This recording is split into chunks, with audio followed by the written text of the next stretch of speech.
एक गरीब लकड़हारा था। उसकी पत्नी पारो घर में साफ सफाई का काम करती थी। सुखिया दिन भर जंगल में लकड़ियां काटता और शाम को बाजार में बेच देता। आते समय घर का जरूरी सामान ले आता। उनके विवाह को 4 साल बीत गए थे, पर कोई संतान नहीं था। एक दिन ये लकड़ियां काटने का काम छोड़ क्यों नहीं देते? मुझे तो लकड़ियां काटने के सिवाय और कोई काम आता ही नहीं है। तू तो दिन भर घर में पड़ी रहती है। तू भी मेरे साथ चलकर देखना, कितनी मेहनत का काम है ये। मैं कैसे जाऊं? मुझे तो ठाकुराइन के घर से ये फुर्सत नहीं मिलती है। सुखिया घर से निकला तो उसके दिमाग में पारो की बातें घूम रही थी। उसने सुबह से दोपहर तक कुछ लकड़ियां काटी, एक पेड़ के नीचे बैठ गया। तभी उसकी आंख लग गई। उसी समय, बेटा, कई दिन से ना कुछ खाने को मिला, ना ही पानी। कुछ है तो खिला दे। बाबा, मेरे पास तो यही 4 रोटियां हैं। लो, तुम खा लो, मैं घर जाकर खा लूंगा। फकीर ने बड़े प्यार से रोटियां खा ली। तुम मेरी कुल्हाड़ी का ध्यान रखना, मैं तुम्हारे लिए पानी लेकर आता हूँ। सुखिया जब पानी लेकर वापस आया तो फकीर जा चुका था और उसकी लकड़ियों के गट्ठर के पास बहुत सारी लकड़ियां रखी थी। अरे बाबा, कहाँ चले गए? और इतनी सारी लकड़ियाँ कहाँ से आ गई? इतनी लकड़ियाँ तो मैं शाम तक भी नहीं काट पाता। उसने इधर उधर नजरें दौड़ाई, पर बाबा कहीं दिखाई नहीं दिए। चलो, आज का काम खत्म हो गया। इन लकड़ियों को बाजार में बेच देता हूँ। उस दिन उसको लकड़ियों के अच्छे दाम मिल गए थे। घर आकर उसने, अरे पारो, कहाँ चली गई तू? क्या है, आज इतनी जल्दी कैसे आ गए? सुखिया ने पारो को सारी बात बताई। तब तो तुम्हें भूख भी लगी होगी, मैं जल्दी से तुम्हारे लिए कुछ खाना बना देती हूँ। पारो झट से उसके खाने के लिए कुछ बना लाई। आज तो मैंने घर के लिए सारा सामान भी खरीद लिया, फिर भी रुपए बच गए। ये देख, तेरे लिए क्या लाया हूँ। दिखाओ दिखाओ। सुखिया ने उसके सामने कागज में लिपटी हुई लाल साड़ी खोल कर रख दी। ओहो सुखिया, आज कितने दिनों बाद मेरी साथ पूरी हुई है। तुम्हें याद है, शादी को 4 साल हो गए, पर हम एक भी कपड़ा नहीं खरीद पाए, ना मेरे लिए ना ही तुम्हारे लिए। सबर कर, भगवान ने चाहा तो हमारे भी दिन फिरेंगे। दूसरे दिन जब वो जंगल गया, तब उसने जैसे ही कुल्हाड़ी को हाथ लगाया, पेड़ से लकड़ियां कटकर अपने आप ही गट्ठर में बंध गई। अरे, ये कैसा आश्चर्य है, पहले तो कभी ऐसा नहीं हुआ। थोड़ी देर बाद उसने फिर लकड़ियां काटने के लिए कुल्हाड़ी हाथ में ली तो दूसरा गट्ठर तैयार हो गया। लगता है अब घर चलना चाहिए, इससे अधिक लकड़ियां तो मैं उठा भी नहीं पाऊंगा। जैसे ही उसने लकड़ियों के गट्ठर को हाथ लगाया, गट्ठर उसके सिर से कूदकर आगे आगे चलने लगा। तुम जितना चाहो उतनी लकड़ियाँ काट सकते हो, लकड़ियाँ अपने आप पहुँच जाएगी। अब तुम कौन हो? मैं जादुई कुल्हाड़ी हूँ। उस दिन जब तुमने उस फकीर को रोटी खिलाई थी, तब उसने मेरे भीतर जादुई शक्तियाँ भर दी थी। ओह, तभी तो मैं सोच रहा था कि इतनी लकड़ियाँ कैसे हो गई।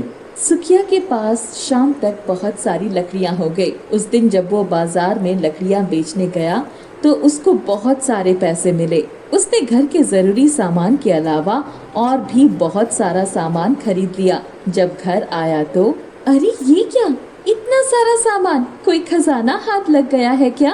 पारो, यही समझ कि हमारे अच्छे दिन आ गए। सुखिया ने उसे सारी बात बताई और अपनी कुल्हाड़ी उसके हाथ में देते हुए कहा, इसे संभाल कर रख दे, ये कुल्हाड़ी जादुई है, कोई देख लेगा तो मुश्किल हो सकती है। मैं भी इस कुल्हाड़ी से कुछ मांग कर देखूं? देख ले। जादुई कुल्हाड़ी, मुझे बहुत अच्छा खाना चाहिए। उसके इतना बोलते ही विभिन्न व्यंजनों से भरी थाली उसके सामने आ गई। अरे सुखिया, ये तो चमत्कार हो गया। अब चलकर खाना खा ले, परंतु पहले ये कुल्हाड़ी ठीक से रख दे। पारो जब कुल्हाड़ी रख रही थी तभी, देख पारो, मैं जादुई तो हूँ, पर तुम लोग ज्यादा लालच कभी मत करना और किसी का नुकसान करने के बारे में कभी मत सोचना। जितना हो सके दूसरों का भला करना। मैं तुम्हारी बात समझ गई। उस रात बहुत जोर की बारिश होने लगी। उनकी झोपड़ी में पानी टपकने लगा। दोनों को नींद नहीं आ रही थी। पारो, क्या तू भी वही सोच रही है जो मैं सोच रहा हूँ? हाँ शायद। कल सुबह ही हम जादुई कुल्हाड़ी से कहेंगे कि हमें रहने के लिए एक अच्छा सा घर दे दे। सुखिया के मुंह से इतना निकलते ही उनकी झोपड़ी आलीशान कोठी में बदल गई। चारों तरफ नौकर चाकर हाथ बांधे खड़े थे। ये तो बड़ा ही चमत्कार हो गया। हम झोपड़ी में से उठकर कोठी में आ गए। दूसरे दिन सुबह उसके अड़ोसी पड़ोसी उनकी कोठी देखकर हैरान हो गए। पारो, मेरी कुल्हाड़ी दे दे, जाओ थोड़ी लकड़ियाँ काट लाओ। अब भला लकड़ियाँ क्यों काटने जाओगे? हमारे पास इतनी आलीशान कोठी है।